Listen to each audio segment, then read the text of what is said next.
Star Trek II, The Wrath of Khan story only happens because Starfleet makes a big mistake. Star Trek II, The Wrath of Khan is widely celebrated as one of the best entries in the Star Trek franchise, often praised for its intense character drama, high-stakes action, and philosophical explorations of life, death, and revenge.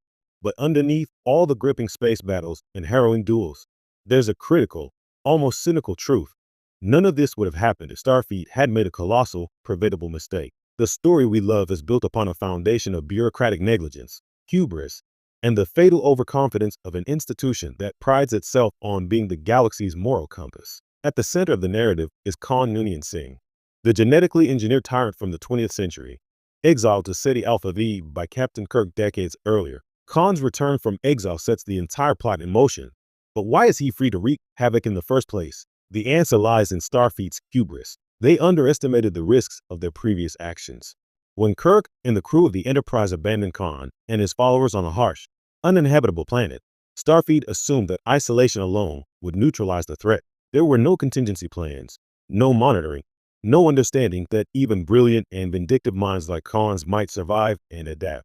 This lapse, a failure of foresight, is the first domino in a chain of events that escalates into near catastrophe. Starfleet's biggest mistake, however, becomes most evident in their handling of the Genesis project. This revolutionary technology had the potential to reshape planets, turning lifeless rock into lush, habitable worlds. On paper, it's a monumental achievement, the kind of scientific leap that Starfleet often champions. In practice, Starfleet approaches it with alarming casualness. They entrust the project to relatively inexperienced hands and fail to secure it properly. This oversight directly allows Khan to seize control of the Enterprise and commandeer the Genesis device, turning a tool of creation into a weapon of revenge. The irony is palpable. Starfleet prides itself on its mission to explore strange new worlds and uphold peace. Yet their negligence almost allows a maniacal tyrant to dominate a sector of space. The organization's bureaucracy, its reliance on procedure over intuition, blinds it to the human and superhuman elements that cannot be neatly managed. In essence, Starfleet's confidence in its own structure sets the stage for the chaos that unfolds. Kirk himself recognizes this in subtle ways, understanding that rules and protocols cannot always account for raw ambition and intelligence. The very system designed to maintain order inadvertently creates the conditions for disorder. Beyond the practical mistakes, there's a thematic layer to consider: the human cost of institutional error. Spock's death is not simply a heroic sacrifice. It is a consequence of Starfleet's inability to anticipate the dangers inherent in their operations. The crew risks their lives because the organization failed to anticipate that someone like Khan could exploit their oversights. Even the psychological duel between Kirk and Khan, one of the most compelling aspects of the film, hinges on Starfleet's failure to contain or neutralize the original threat. The tension, the moral stakes, and the emotional resonance all originate in that single institutional lapse. Without it, the personal vendetta that drives the story would never have emerged. Interestingly, this perspective adds a layer of tragedy to the film. We often celebrate Kirk's ingenuity, Spock's logic, and even Khan's ruthless determination. But the larger tragedy is systemic.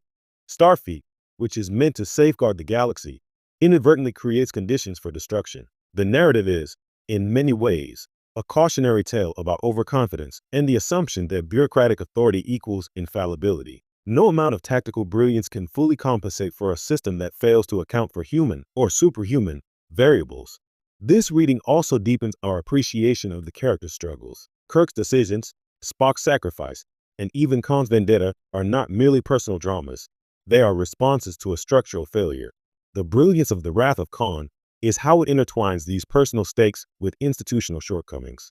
The audience experiences both the thrill of individual heroism and the sobering reminder that even the most advanced civilization is fallible. Starfleet is heroic, yes, but also dangerously blind, and the film never lets us forget that. In the end, Star Trek II, The Wrath of Khan, is a story about consequences. It's about how one organization's oversight, a seemingly small miscalculation in judgment, planning, and security, can escalate into a galaxy-spanning crisis. It reminds us that power, technology, and morality are only as effective as the systems that wield them. Starfleet's mistake is not just a plot device. It's the engine of the story, the silent antagonist whose failure catalyzes every conflict, every sacrifice, and every moment of triumph. Without that mistake, there is no Khan, No Genesis device dilemma. No,